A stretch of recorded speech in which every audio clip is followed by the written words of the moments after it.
Assalamualaikum warahmatullahi wabarakatuh. Pada kesempatan kali ini, saya akan mempresentasikan instrumen yang saya buat, yaitu angket tentang motivasi belajar peserta didik.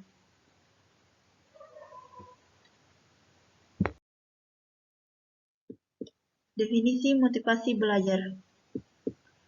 Menurut Clayton Alderfer, dalam HAMDU 2011 halaman 83, menyatakan bahwa motivasi belajar adalah kecenderungan siswa dalam melakukan kegiatan belajar yang didorong oleh hasrat untuk mencapai prestasi atau hasil belajar sebaik mungkin. Kemudian, jenis-jenis motivasi belajar. Menurut Umar Hamalik dalam Savitri 2012, motivasi ini dibagi menjadi dua jenis. Yang pertama, motivasi intrinsik, di mana motivasi intrinsik ini adalah motivasi yang timbul dari dalam diri seseorang. Kemudian, motivasi ekstrinsik. Motivasi ekstrinsik ini disebabkan oleh faktor-faktor dari luar. Kemudian, ciri-ciri motivasi belajar. Menurut Sadiman dalam Savitri 2012, ciri-ciri orang yang bermotivasi terbagi atas 8, yaitu yang pertama, tekun menghadapi tugas. Yang kedua, ulet menghadapi kesulitan. Yang ketiga, menunjukkan minat terhadap bermacam-macam masalah. Yang keempat, lebih senang bekerja mandiri. Yang kelima, cepat bosan pada tugas-tugas rutin. Yang keenam, dapat mempertahankan pendapatnya. Yang ketujuh, tidak mudah melepaskan hal yang diyakini. Kemudian yang kedelapan, senang memecahkan masalah soal-soal.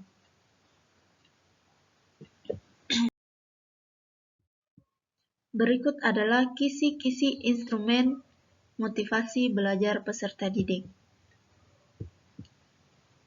Dapat kita lihat pada tabel 1, di mana variabel motivasi belajar peserta didik ini terdiri dari 5 indikator.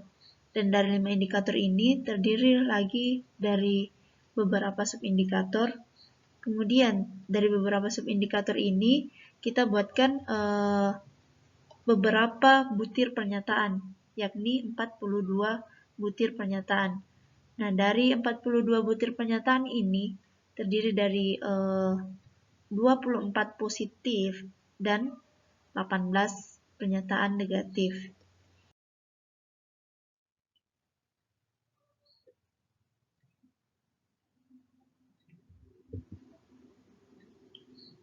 Nah, pada tabel 2 ini merupakan butir-butir pernyataan.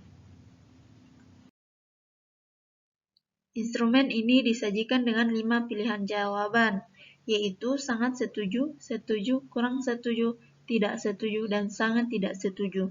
Nah, dari pilihan jawaban ini memiliki skor masing-masing. Dan untuk skor jawaban positif itu berbeda dengan skor jawaban negatif.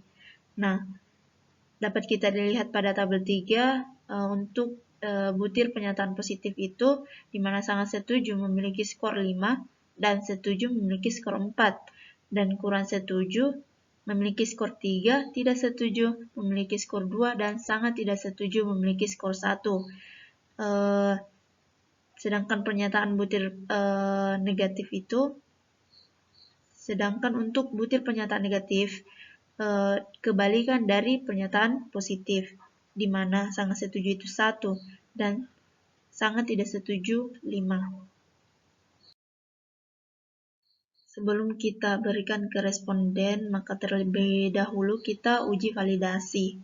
Nah, berikut adalah bentuk instrumen penilaian uji validasi.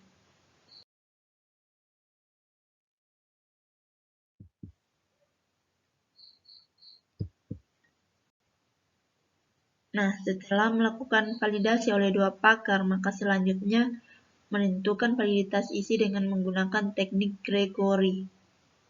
Nah, di mana 2 pakar tersebut adalah teman saya, yaitu Dwi Intan Kadir sebagai pakar 1 dan Selvi Hinaya Rusdi sebagai pakar 2. Nah, adapun teknik Gregory dapat dilihat pada tabel berikut.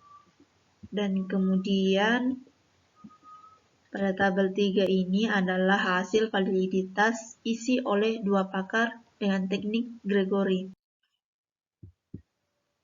Nah, hasil yang diperoleh dari tabulasi silang tadi digunakan untuk menentukan koefisien antar pakar. Nah, di mana rumusnya itu R sama dengan D per A tambah B tambah C tambah D. Nah, yang diperoleh tadi itu A-nya itu 0, B-nya 0, C-nya 6, dan D-nya 36. Sehingga R sama dengan 36 per 42 sama dengan 0,857143.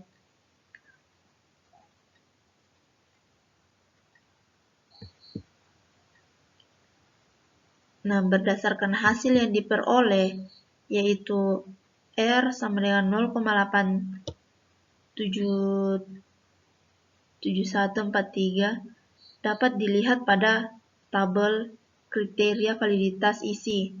Nah, di mana 0,857143 ini berada pada validitas sangat tinggi, sehingga dapat disimpulkan bahwa instrumen tersebut dapat diuji cobakan lebih lanjut, yakni dibagikan kepada responden.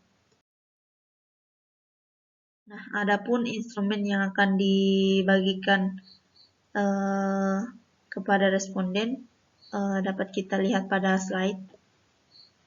Ini adalah bentuk instrumen yang akan saya berikan ke responden.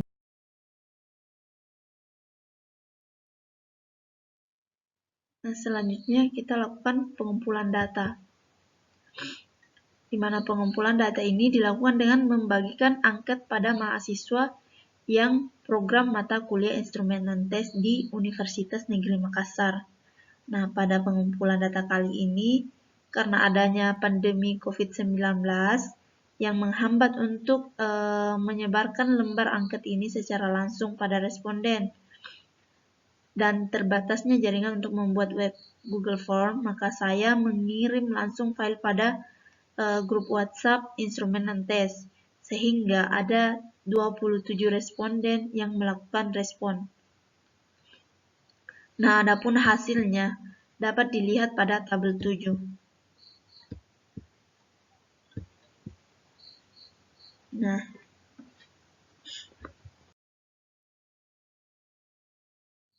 setelah melakukan pengumpulan data, maka selanjutnya kita menganalisis instrumen tersebut.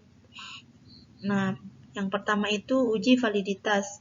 Nah, uji validitas ini dilakukan untuk mendapatkan tingkat kevalidan suatu instrumen. Nah, pengujian validitas ini dilakukan dengan menggunakan rumus korelasi product moment dan person. Nah, dapat kita lihat rumus korelasi product moment pada slide. Nah, tabel tersebut adalah hasil hitungan atau hasil analisis dengan menggunakan Excel. Nah, di mana jika nilai R hitung lebih besar dari R tabel, maka butir dinyatakan valid. Nah, dari analisis ini diperoleh dari 42 butir pernyataan terdapat 6 butir yang tidak valid dan 36 butir yang valid. Setelah melakukan uji validitas, maka selanjutnya dilakukan analisis reliabilitas, di mana pada analisis reliabilitas yang dianalisis hanya butir yang valid. Nah, uji reliabilitas ini digunakan untuk mengetahui konsistensi dari instrumen sebagai alat ukur, sehingga hasil suatu pengukuran dapat dipercaya. Nah, uji reliabilitas instrumen digunakan rumus Cronbach alpha. Dapat kita lihat pada slide rumus Cronbach alpha-nya. Kemudian pada tabel 10 ini adalah tingkat reliabilitas alat ukur. Berikut adalah hasil analisis reliabilitas motivasi belajar peserta didik dengan menggunakan Excel. Nah, di mana banyaknya butir yang valid itu 36, kemudian varians totalnya itu 301, jumlah varians butirnya 21,2, sehingga diperoleh alpha Cronbach 0,96. Nah, pengujian alpha Cronbach ini digunakan untuk menguji tingkat reliabilitas masing-masing variabel. Nah, suatu variabel dikatakan reliable jika nilai alpha Cronbach-nya lebih besar dari 0,70. Nah, berdasarkan hasil yang diperoleh yaitu 0,96, di mana 0,96 ini lebih besar dari 0,70, sehingga dapat disimpulkan bahwa instrumen motivasi belajar peserta didik ini reliable. Nah, adapun tingkat reliable alat ukur itu dapat dilihat dari slide sebelumnya. Dari tabel tersebut dinyatakan bahwa hasil yang diperoleh yakni 0,96 lebih besar dari 0,70 memiliki tingkat reliabilitas sangat tinggi.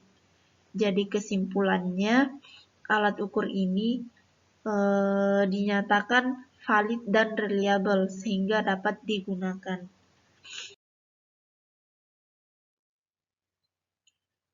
Demikian, kurang dan lebihnya mohon dimaafkan. Wassalamualaikum warahmatullahi wabarakatuh.